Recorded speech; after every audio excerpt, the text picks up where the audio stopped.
Siobhán, if it's all right to hand to you and just for a few minutes, try and explain to us a bit about intergenerational, transgenerational trauma and set the scene, that would be great. Thank you. Okay, so thank you so much, and it's just such an honour to be here. So that feeling that you were describing, I guess, is that fight or flight response in our bodies that it lets us know that we're not safe, and it tells us, and it's subconscious, and it's evolved to help us survive as a species. So it's a beautiful thing, it's protective. But the difficulty is when you have had a trauma, it changes you, it affects your biology, your neurology. And for some people, they feel like that all the time as a result. It changes the wiring almost. The body has changed. People talk about themselves as having changed. They're a different person after a trauma. And biologically, their systems have changed as well. So, but we all feel it to a certain extent. And when I first got into this work, it was 2005. I was involved in a World Mental Health Survey in Northern Ireland, and we looked at the numbers of people across our population, the proportions who were affected by trauma related to the conflict, and we found that nearly 40% of people here had a conflict-related traumatic event, and these were things like being involved in shootings and riots, seeing dead bodies, things like that. So really high proportions of our population have been exposed to trauma. Most people here exposed to trauma have a reaction and a response, but they don't become mentally ill. But certainly large proportions do, particularly from those types of traumas. So when you think of that fight or flight response, hypervigilance is part of that. So people get stuck in a state of hypervigilance. In that study, we found that we had the highest rates of post-traumatic stress disorder of all the countries involved in those surveys.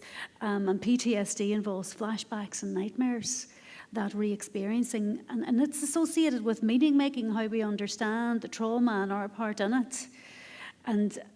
And how we think about things. And it just struck me as Colin was speaking there, a lot of the proposals to deal with the legacy of the conflict actually change how we make meaning from what has happened. And it brings that trauma back into our everyday lives. But so trauma is physical. It affects our fight or flight response in a way that changes us. And when we talk about transgenerational trauma, it's also physical as well. And I think most people are very interested in the physical side of it and what is that about. And again, it's about preparing the next generation to live in a world where they're going to have to fight to survive. So it serves a purpose. And that purpose is to protect the next generation. But the difficulty is it actually increases their risk of mental health problems because it can lead to hypervigilance in that generation, and that doesn't serve as well. That hypervigilance that comes with it, and it's not about a gene being passed from one generation to the next. It's about chemical changes to the surface of genes, where parts of genes are switched on and off, which is interesting. It's a new development. It means it can also be reversed to an extent as well. So the idea is that the cells from which the babies are grown and formed, that the DNA is changed so that next generation is more hypervigilant and they're able to fight and react more quickly. But that's not a good place to be, and that can lead to an increased risk of mental health problems. There's also evidence that exposure in utero, the cortisol, when a mother, and Rachel Yehuda was in the waterfront last week, 2 weeks ago, doing the Action Trauma Conference, and she studies this stuff, and she found that in the women who were pregnant at the time of the Twin Towers attacks, that their babies had more cortisol, that their cortisol response was shifted as a result of the mother's exposure to that very, very significant trauma. And again, they're looking now at how that's going to impact that child and the growth of the brain and the way the brain development happens for that child. So there's that as well. But what I like to focus though on is the things that we can reverse, the things that we can change. And one of the most important mechanisms for transgenerational trauma transmission is the attachment patterns in families, and how parents who have trauma exposure, how it changes and affects their relationships with their children. We know those, especially the first few years of life, the relationship between a caregiver and the child really sets in place and helps shape that child's stress response. And anything that impacts on that relationship can influence that child's risk of mental health problems and increase their risk of having mental health problems. And it is not about being a perfect parent, but it is about having a strong relationship and being able to meet that child's needs, that child's emotional needs, and attend to them when they're upset, and model emotional regulation, model self-soothing. And when we get that right, the baby develops those self-soothing behaviours, and the child can calm themselves down over time.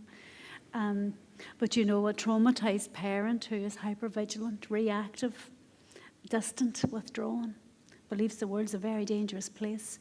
You know, that they find it difficult sometimes to connect with the wee babies. And that can lead to the attachment difficulties. And you'll see this as a therapist. You know, a lot of the mental health problems can be traced back to the relationships between children and their parents.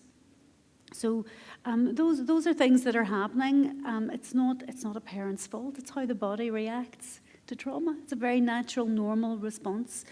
So we should never blame. We need to be very, very compassionate.